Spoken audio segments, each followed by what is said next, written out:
Hi, everybody.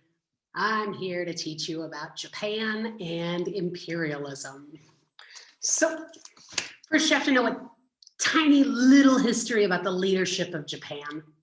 So, from the 600s BCE to the 600s CE, Japan's supreme ruler was the emperor of Japan. Let's draw a little time. Oh, that's a horrible timeline. Sorry. Let's draw a line. And then if this is CE, the common era, this is our time that we are in right now. This is the BCE. From about, let's say this is 600 to 600, is led by an emperor. And then from 600 on, after 600, Japan started being ruled by a shogun. Shoguns were like warrior rulers. And that's really important for you to know later in this lecture, but I thought it was a good time to put it in.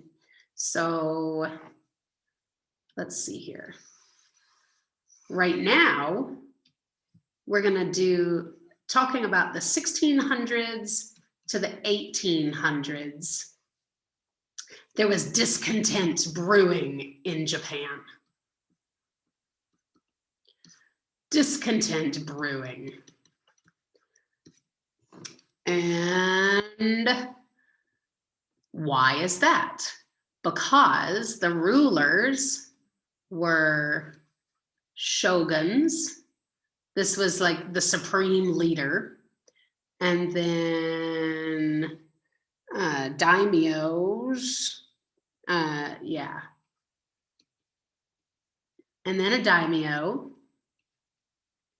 And then the merchant class. And then peasants. Now, do you remember how China was really, really closed off to the rest of the world? Well, Japan was too. Japan didn't do, let me show you a map. You guys will be so proud of me. I already have the map open. I didn't have to look for it. So Japan were these islands, and they didn't trade with anyone. Japan didn't let anyone onto their island, and nobody left their island. They developed all on their own. But they did this thing called, like, in science class, it would be co-evolution, where while cities and everything were popping up in Europe, cities were popping up here in Japan too. But we all know that when cities show up, the economics change. People that didn't have any money before have money now. And the way the system traditionally worked in the Japanese society was the shogun had all the power. The daimyos owned lots of land. And the merchants were considered like a much lower class. The merchants were just a little bit better than peasants. But, and the money, like your real value to society, was viewed by owning land. But things were changing because cities were popping up and merchants were making lots of money. Some of these people had lots and lots and lots of money, but they were still considered lower class because they did this old system. And so there's lots and lots of just unhappy discontent going on in Japan. Then in the 1840s, what was happening in China in the 1840s? Hopefully you just thought to yourself, the Opium War. Britain was going after China, and Japan looked inward and they were like, what if that happens to us? They were terrified that the West was going to do to them what the West had done to China. It was humiliating. China was humiliated. Japan did not want that. Then what happens? What do you think happened in July of 1853? Well, you're right. The West showed up at their doorsteps. A ship manned by or commanded by Commodore Matthew Perry. Important name, Commodore Matthew Perry from the United States showed up at a port in Japan and told them, you will open your ports to us. That was it. There was no arguing, there was no nothing, and Japan couldn't defend themselves. They were this tiny little island going up against the fearsome United States of America. They just couldn't, and they caved and they said, okay. But at that time, the treaty that they had to sign, which was the, I'm gonna erase this Opium War, July of 1853, they had to sign the Treaty of Kanagawa. It was about a year later. This was 1854. And do you remember, I remember saying this in class, that a treaty is when, anytime you see treaty in history, just know that one side was very powerful and the other side was forced to sign it. Just like the Treaty of Nanjing in China, now we've got the Treaty of Kanagawa in Japan. The US said, you will open your ports to us. But at that time, there was no trade allowed. Japan stayed closed. But it wasn't too long after that that the US did to Japan what Britain had done to China, minus the drugs. The US soon told them, you have to open your ports to trade with us, and we're not going to pay high taxes. We're going to make money off this. And our citizens get extraterritoriality, which means, what does that mean? Extraterritoriality? Let's break it down. Extra means outside. And like territory, the word territory, means land. Territoriality, territoriality means outside your territory. That means all these people that were living, Americans living inside Japan, did not have to follow Japanese laws. The US looked at Britain and saw how that worked for them in China and were like, hey, we're gonna do that in Japan. Soon after the US did that, along came Europe too. A bunch of European countries went pouring into Japan and just like didn't ask anybody, said, we're here and we're trading with your people now. So the Japanese people, just like the Chinese had a decade before them, the Japanese people felt humiliated. They were not happy. Great discontent was like, this was the maximum amount of discontent that had been brewing for like 200 years. Now it exploded and there was a revolt.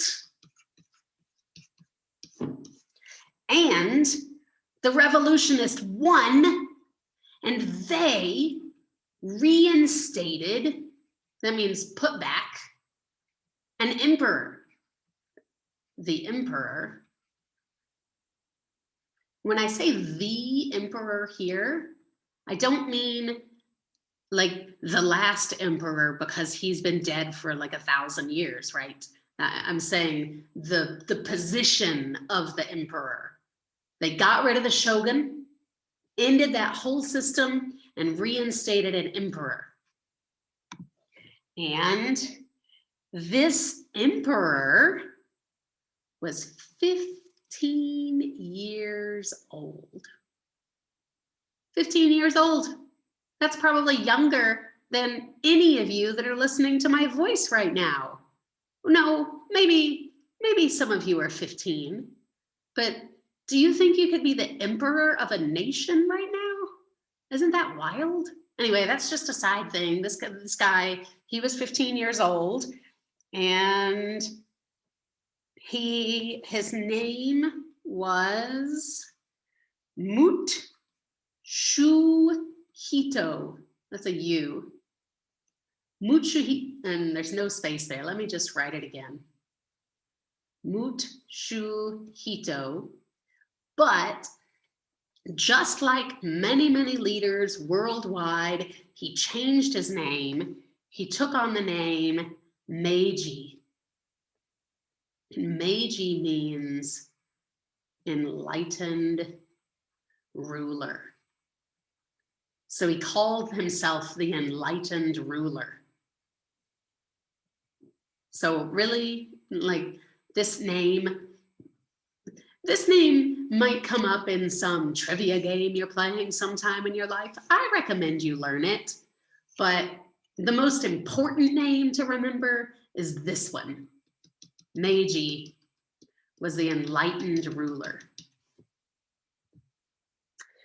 And he moved himself to a completely different city in Japan, and he moved into the old palace of the shogun. And he renamed the name of the city to Tokyo. That's the capital of Japan still today, Tokyo. Then he did something that was completely opposite of what China did.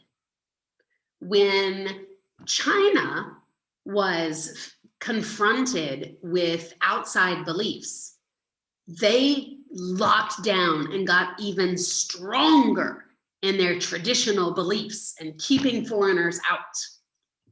Well, Meiji did the Meiji Restoration. And he decided he was going to latch on to Western ways and become really strong and powerful like them. And the Meiji Restoration lasted from 1868 to 1912, and it was amazing. Japan went from being like, I mean, they were just like other Eastern countries at the time. People were still using like handmade tools in the ground and sewing their own clothes. They went from that to the leaders of the East in not very many years. So what he did, and a big reason was Meiji said, my country will never be humiliated like that ever again. That is not going to happen to my people. I'm going to make my nation strong and fearsome so people will be afraid of us. And wow, did he do it.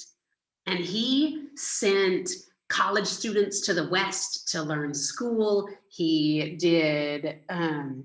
sent military leaders from Japan to the West to learn their ways. He sent doctors to the West to learn their ways. He sent all kinds of people to Europe and America to learn all about them, to come back to make Japan strong.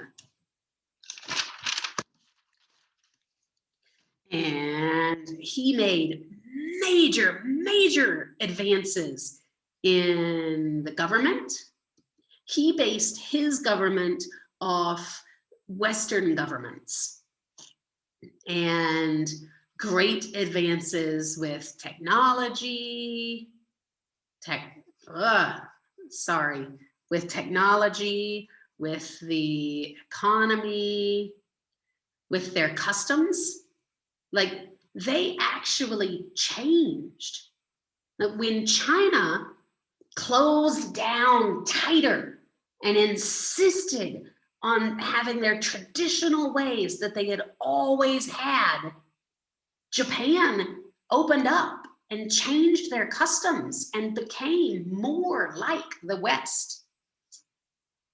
And I already said he sent lots of students to the West, but if you remember how that didn't work very well in parts of the world because people came back and wanted to change, it was his whole point. Meiji sent them on purpose so they would come back and make Japan more like the West. That's what he wanted.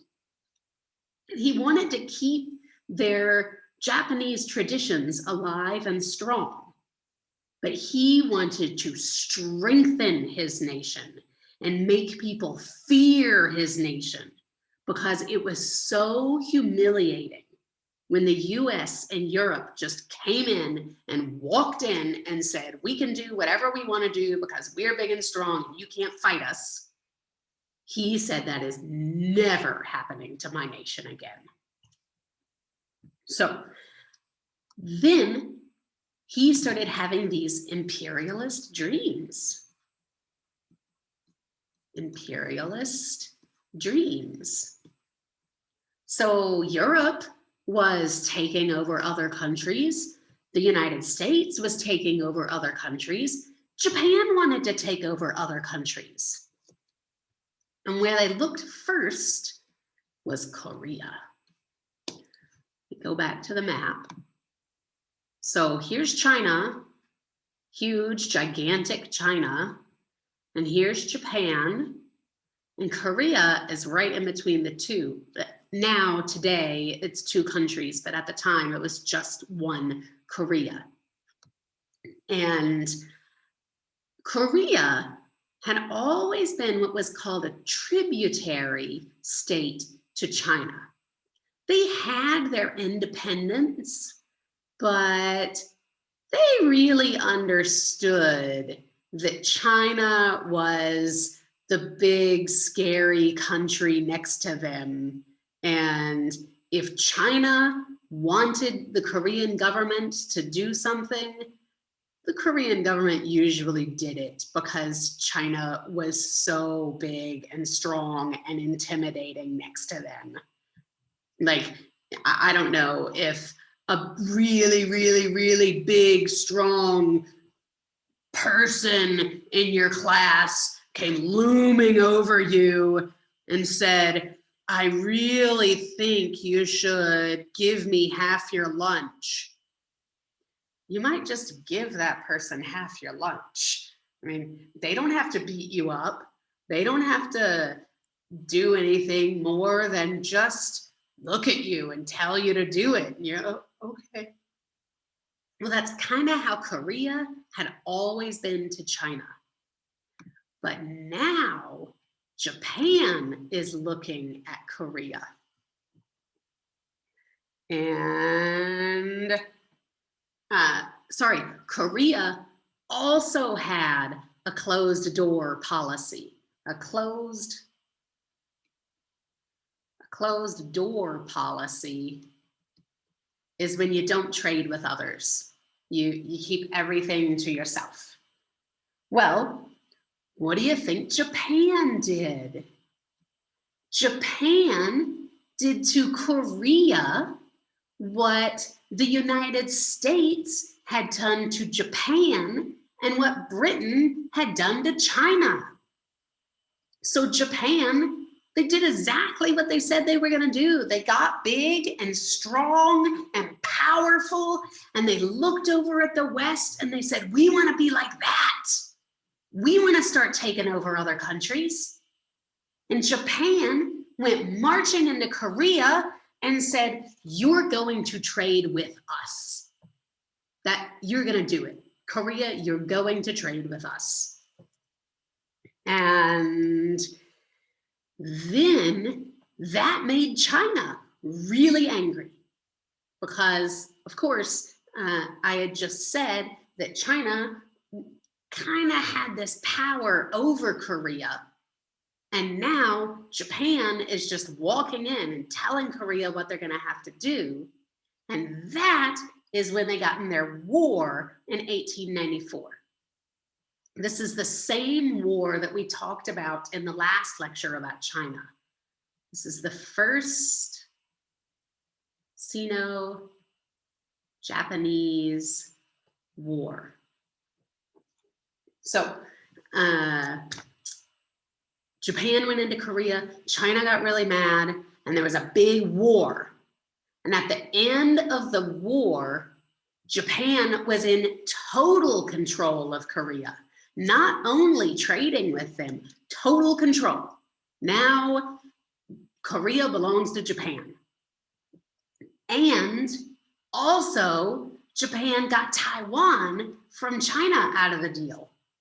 And that, did not make the Chinese happy at all. Then, so China, through all of this, was still resisting any kind of modernizing. They wanted to stay their same that they had always been for 5,000 years. And Japan they had already done all their modernizing, and that's why they won the war so easily. And Japan kept modernizing, and they kept growing, and they kept imperializing more lands. And before you knew it, by the early 1900s, Japan was the strongest power in all of Asia. And that's Japan imperializing. Now we're going to do Latin America imperializing, and then we're finished with this unit.